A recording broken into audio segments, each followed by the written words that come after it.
This year, our school campuses will look a little different as we return to face-to-face instruction.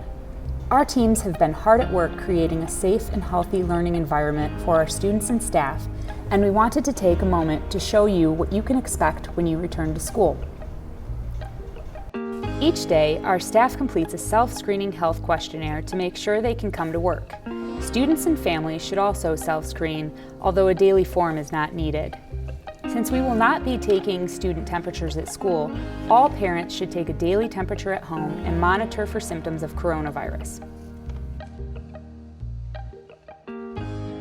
In the past, any student experiencing any single COVID-19 symptom was sent home and encouraged to seek a medical evaluation. Now, there are 2 categories of symptoms to look for and different requirements to return. The Oakland County Health Division has now adopted the 1 high-risk symptom or 2 low-risk symptoms protocol. High-risk symptoms are new cough, shortness of breath, difficulty breathing, or new loss of taste or smell. Low-risk symptoms are fever of over 100.4 degrees, chills, muscle aches, headache, sore throat, fatigue, diarrhea, nausea or vomiting, congestion, or runny nose. If students experience one single symptom in the high-risk category, parents must keep them home. Please read the updated Return to School Toolkit on our website for more information about student illness, reporting absences, and returning to school after exhibiting symptoms. One of the first things you'll notice when you arrive back on campus is signage everywhere to help remind us to all do our part to keep our schools safe and healthy. In accordance with the My Safe Schools roadmap, we will be limiting visitors to school facilities. Only essential personnel will be permitted to enter the building this year unless there is a pre-approved reason for their visit. If you need to visit a school, it helps to call ahead to make sure we're expecting you. When you arrive and are buzzed in, you'll notice a visitor self-screening station located in the building vestibule.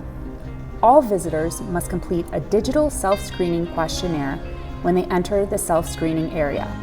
Simply scan the QR code with your smartphone, answer the questions, and take your temperature. If your temperature is under 100.4 degrees, you're good to go. Visitors who are permitted entry must wear a mask and remain in a designated area pertaining to the reason for their visit.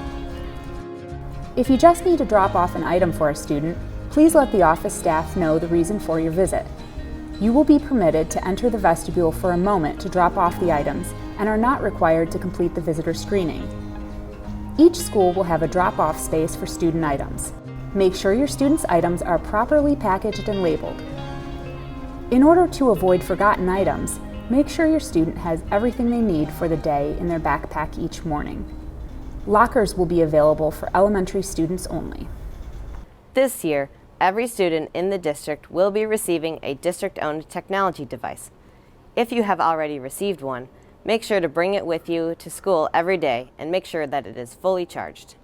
If you have not already received one, don't worry, there will be one at school waiting for you when you get there.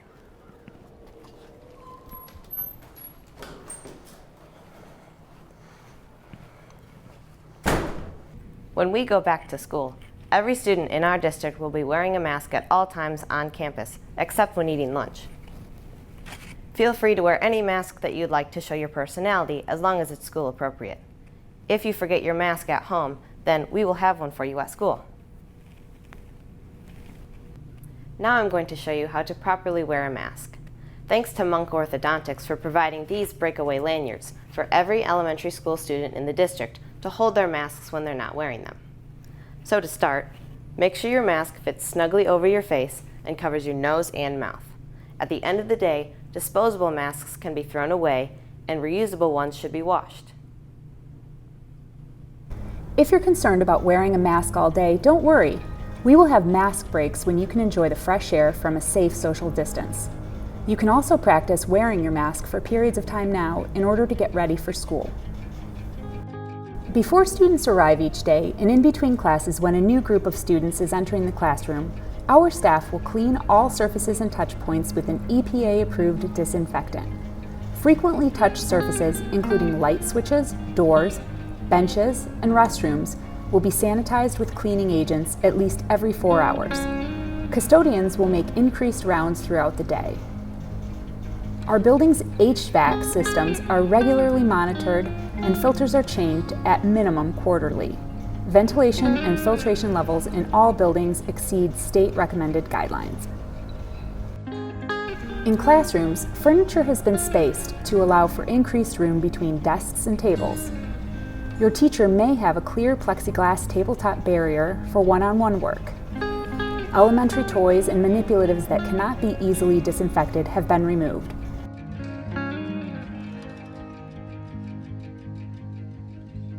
Students will be given frequent breaks to wash their hands. Using the directions by the sink, use soap and water to wash your hands for 20 seconds. You can sing a song in your head if you'd like to. Lather your hands by rubbing them together with the soap. Don't forget to get the backs of your hands in between your fingers and under your nails. When you're done, dry your hands with paper towel and dispose of it in the trash can. You're all done.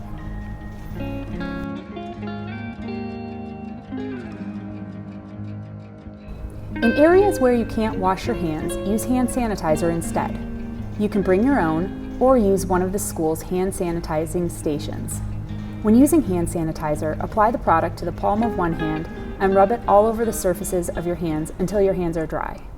For sanitary purposes, all of the water fountains at school are turned off, but you can still refill your own water bottle at the water filling stations. Don't forget to bring your own water bottle to school every single day. Should a student become ill with COVID symptoms while they are at school, each building has an isolation room where they can go while they wait to be picked up by a parent or emergency contact. While each room will look different from building to building, all of our isolation rooms are equipped with personal protective equipment and a HEPA air purifier for effective air circulation to reduce airborne particles. When the student arrives in the isolation room, they will be given a surgical mask to wear. Office staff will contact the student's parent to arrange for the child to be picked up. If a parent cannot be reached within 5 minutes, the student's emergency contacts will be notified. Please make sure emergency contacts are current in your Parent View account. A designated staff member will wait for the child until the parent or guardian arrives. When the student leaves, the isolation room will be cleaned and disinfected with an EPA-approved disinfectant product. Areas contacted by a confirmed COVID-positive individual will be closed and deep cleaned and sanitized by custodial staff according to CDC guidelines, using a Clorox Total 360 electrostatic sprayer. Due to updated guidance from the Oakland County Health Division, if a student develops COVID symptoms at school, a parent or emergency contact will be notified to pick up the sick child and all siblings and other household members throughout the district as well. The student and household members may not return until the symptomatic person gets a negative PCR test result or a 10-day isolation period has ended. In order to keep our community safe and healthy on our school buses, students and bus drivers will wear masks on the bus at all times. Before entering the bus, stop and use hand sanitizer. We will have assigned seating on all of our buses to space students as far apart as possible, and your bus driver will tell you where to sit. Please be advised that this process could cause our bus routes to run a little slower than usual, especially in the first weeks of school. Because we want to avoid mixing and overcrowding as much as possible, we will not be able to accommodate bus changes or allow for students to ride a bus other than their own. We could also use your help. Families who are able to provide their own transportation this year will help keep our numbers low on school buses. All school buses are cleaned and disinfected with an EPA-approved disinfectant product. Seats and touch points will be sprayed and wiped between bus runs to ensure our students and staff can hit the road in a safe and healthy environment. We know we haven't answered all of your questions, but we hope this gives you a good idea of what to expect on our school campuses in these extraordinary times. Make sure you're following our social media and visiting our website often for updates. And if you have any questions, please email us at feedback@clarkston.k12.mi.us, and we'll be sure to point you in the right direction. We look forward to providing a safe and healthy learning environment for our students and staff.